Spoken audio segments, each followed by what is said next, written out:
get a ton of questions on stipends, tax-free allowances that agencies are paying travelers. I do feel like it's one of the most asked questions, and so I just wanted to kind of shed some light on it and how we as agencies work with kind of government guidelines on this. And so first, there's a website, gsa.gov, and the government regulates what maximum stipends can be in an area. So you can look up city and state, you can look up specifics. I know like Alaska and Hawaii have some really unique rules.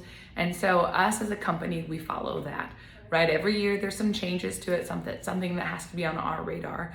But our goal is to utilize those stipends whenever eligible. And so the eligibility kind of sometimes can be questions. And that's where our safe answer is always refer to a tax accountant, because we would never want to say anything incorrect. But kind of the gist of why we're able to place stipends is that travelers have dual expenses. They have a permanent tax home.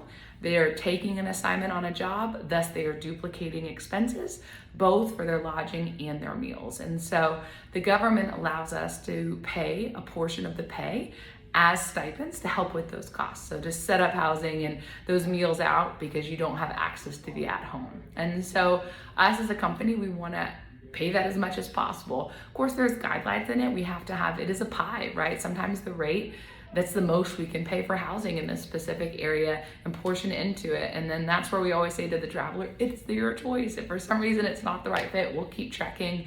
But we try to explain like how we decide. It's not really us deciding as an agency, it's really the government deciding how we can portion it.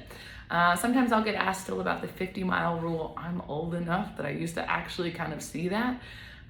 So back in the day, it is kind of, I think, not the clearest verbiage. I think that's most taxes in general. But it was kind of a thing for a while that if you traveled more than 50 miles, you were eligible for stipends. And really that's proven that we've seen case after case that's not kind of what's out there. It's because you have dual expenses, not due to a distance you're driving. And so we really just want to be careful with that. We try to be open with this education. We try to say, call your tax accountant. We want to make sure we're setting up our travelers for success and nothing ever an issue. We will portion as much as possible into that to help support housing costs and meal costs. But just to like to explain kind of the resource of what dictates it, because it's really not Anders Group or another agency. It's really the government saying what you can put into that. And so that's what we're going to refer to every time. That's how we're going to kind of like guideline of how much we can put in those categories.